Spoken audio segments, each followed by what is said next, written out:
জুলাইয়ের 2 বছর পর, আজকে ঠিক 2 বছর পরে 2026 সালের জুলাই আমরা আছি।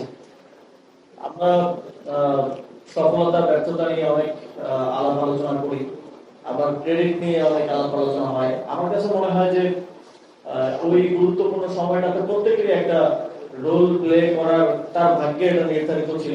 হয়তো কোনো কারণে আমরা সামনে চলে এসেছিলাম, কিন্তু এটা এমন না যে আমরা সামনে না আসলে আন্দোলনটা হতো না, আমাদের জায়গায় অন্য কেউ আসতো, কিন্তু মানুষের যে আকাঙ্ক্ষাটা ছিল সেটা কোনো না কোনো ভাবে বাস্তবায়িত হতোই। এবং মানুষের মধ্যে যে দীর্ঘদিনের শোষণ, বঞ্চনা, অত্যাচার, নিপীড়নের ফলে যেই বিক্ষুব্ধ মনোভাব তৈরি হয়েছিল, সেটার জন্য জাস্ট একটা স্কুলিং এর দরকার ছিল। জুলাই গণঅভ্যুত্থানটা সেই একটা স্কুলিং তৈরি করেছে, এবং সাধারণ মানুষ নেমে এসে তাদের জীবন দিয়ে অনেকে হাত পা চোখ হারিয়ে এই গণঅভ্যুত্থানকে সফল করেছে। কিন্তু পরবর্তীতে আমাদের যে ব্যর্থতার আলোচনা, সেখানে মূল আলাপটা আসে যে আমরা একটা গণতান্ত্রিক রাষ্ট্র বিনির্মাণের যেই একটা প্রত্যাশা এবং আকাঙ্ক্ষা তৈরি হয়েছিল, সেখানে হয়তো আমরা বোঝাতে পারি নাই। সেটার জন্য অনেকেই রাজনৈতিক ভাবে অনেকে মনে করে যে আমার কোনো দোষ নাই, অপরের দোষ। কিন্তু আমার মনে হয় কালেকটিভলি এটা একটা আমাদের কালেকটিভ ফেলিওর হয়েছে। এবং অন্তর্বর্তীকালীন সরকার যেহেতু তাৎক্ষণিকভাবেই গণঅভ্যুত্থানের পর দায়িত্বে এসেছিল, অন্তর্বর্তী সরকারের এই বিষয়ে সমালোচনা আছে। আমারও এক ধরনের আত্মসমালোচনার জায়গা থেকে, আমি যেহেতু সরকারের অংশ ছিলাম, আমার মনে হয়েছে যে এক তো রাজনৈতিক দলগুলোর অসহযোগিতা ছিল, এটা আপনারা দেখেছেন যে হাজার হাজার শত শত আন্দোলন, এবং রাজনৈতিক দলগুলো বিএনপি প্রায় 1 মাসের মতো সচিবালয়, পরবর্তীতে যমুনা ঘেরাও করে রেখেছিল, আপনারা সবাই জানেন। এবং সরকার কোন উদ্যোগ নিতে গেলেই জরুরি ডেলিগেশন গিয়ে সরকারকে এক ধরনের চাপ প্রয়োগ, যেমন রাষ্ট্রপতি পরিবর্তনের আলাপ হচ্ছে, জরুরি ডেলিগেশন গেল ডক্টর মোহাম্মদ ইউনূসের কাছে যে এটা করা যাবে না, এটা করলে এই জটিলতা ওই জটিলতা, আমরা সহযোগিতা করবো না, এরকম নানা কিছু। তো এরকম আরো কিছু উদ্যোগ নিতে গেলেই তখন এই চাপগুলো আসতো, অসহযোগিতাগুলো সামনে আসতো। কিন্তু সেখানে আমার মনে হয় যে অন্তর্বর্তী সরকারেরও আরো কঠোর হওয়ার এবং সাহস সিদ্ধান্ত নেওয়ার সুযোগ ছিল। কিন্তু বিভিন্ন কারণে জাতীয় ঐক্য, রাজনৈতিক দলগুলোকে সাথে নিয়ে চলা, এই সব কিছু বিবেচনায় অন্তর্বর্তী সরকার অনেক ক্ষেত্রে সাহসী সিদ্ধান্ত নিতে কালেক্টিভলি ব্যর্থ হয়েছে। এই ব্যর্থতা আমারও, এই ব্যর্থতা বাকি যারা ছিলেন তাদের। সংস্কারের ক্ষেত্রে আমরা যে নতুন বাংলাদেশের কথা, বা একটা আবার যেন ফ্যাসিবাদ ফিরে না আসে সেই কাঠামোগত একটা রাষ্ট্র নির্মাণের কথা গণঅভ্যুত্থানের সময় থেকে বলে আসছি, বা যে আকাঙ্ক্ষা জনগণের মধ্যে, আমার আপনার মধ্যে আছে, এটা আমাদের একটা প্রথমে বোঝাপড়া ছিল যে আমরা সংবিধান পুনর্লিখনের মাধ্যমে এটার একটা বাস্তবায়ন করব।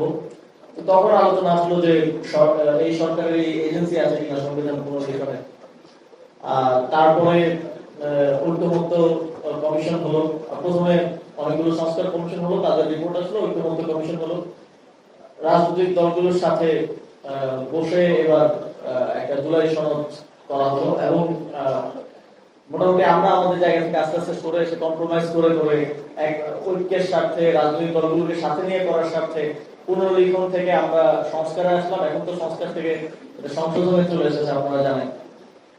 তো পরবর্তীতে গণভোটের মাধ্যমে একটা লেজিটিমেসি, যে এজেন্সি নিয়ে প্রশ্নটা ছিল যে এই সংস্কারগুলো এটার বৈধতা কি, যে আমরা বসে করলেই তো হয়ে গেল না। তো সেই জায়গা থেকে গণভোটের মাধ্যমে একটা বৈধতা আদায়ের চেষ্টা করা হলো, এবং গণভোটে 70% জনগণ এই সংস্কারের পক্ষে ভোট দিয়েছে। প্রায় 84টি বিষয়ে ঐক্যমত্য হয়েছিল, সেগুলো বাস্তবায়ন হওয়ার কথা ছিল সংবিধান সংস্কার পরিষদের মধ্য দিয়ে। আপনারা জানেন যে বিএনপি সরকার নির্বাচনের পরে সেটা করেনি। তো আমাদের আরেকটা ভুল আমি বলবো, সেটা হচ্ছে এই রাজনৈতিক দলগুলোকে বিশ্বাস করা। আমরা তো জাতীয় রাজনৈতিক দলগুলোর সাথে কখনো রাজনীতি করিনি, আমরা ক্যাম্পাসে ছাত্র রাজনীতি করতাম। ফলে ছাত্র সংগঠনগুলো, ছাত্র ইউনিয়ন কিভাবে চিন্তা করে, ছাত্র দল, ছাত্রলীগ, ছাত্র শিবির বা অন্যান্যরা কিভাবে চিন্তা করে, সেটা আমরা বুঝি।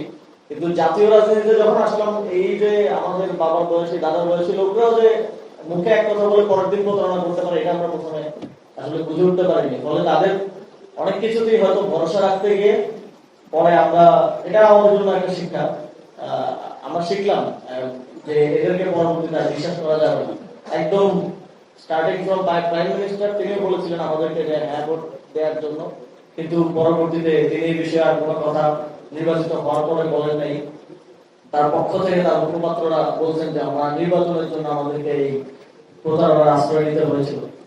তো এটা আমাদের একটা জাতিগত শিক্ষা। একটা হচ্ছে আমার জন্য শিক্ষা, আমাদের জন্য শিক্ষা, আবার সবার জন্য, যে কাকে পরবর্তীতে বিশ্বাস করতে হবে, কাকে বিশ্বাস করা যাবে না, কারা কথা দিয়ে রাখছে কি রাখছে না। আমাদের যতটুকু সক্ষমতা আছে সেই সক্ষমতা দিয়েই আমরা গণভোটের রায় বাস্তবায়নের জন্য লড়াই করে যাচ্ছি। লড়াই করতে গিয়ে আমরা শেখ হাসিনাকে তাড়াতে গিয়েও হামলার শিকার হয়েছি, মামলার শিকার হয়েছি, জেলে ছিলাম, আবার এখন নতুন করে হামলা মামলার শিকার হচ্ছি, সামনেও হয়তো হব। কিন্তু আমাদের জায়গা থেকে আমাদের যে কমিটমেন্ট জনগণের প্রতি, দেশের মানুষের প্রতি, এবং বিশেষ করে আমাদের জুলাই গণঅভ্যুত্থানের শহীদ আহতদের প্রতি, সেই কমিটমেন্ট বাস্তবায়নের জন্য আমরা আমাদের লড়াইটা চলমান রাখবো। ফুয়াদ ভাই খুবই কারেক্টলি বলেছেন যে পৃথিবীতে কোনো বিপ্লবের আরো অনেক রক্তক্ষয়ী বিপ্লব হয়েছে, আরো অনেক প্রস্তুতি নিয়ে বিপ্লব হয়েছে। আমাদের তো প্রস্তুতি সেরকম ভাবে ছিল না, কোটা সংস্কার আন্দোলন থেকে গণঅভ্যুত্থান হয়েছে। কিন্তু তাদের কিন্তু ওই বিপ্লবের পরে যে তারা একটা আইডিয়াল সিচুয়েশনে পৌঁছে গেছে, তারা যেইভাবে আকাঙ্ক্ষা করেছিল সেখানেই পৌঁছে গেছে এবং সেভাবেই চলছে এরকম কিন্তু না। ওই লড়াই কিন্তু চলমান আছে এবং নতুন নতুন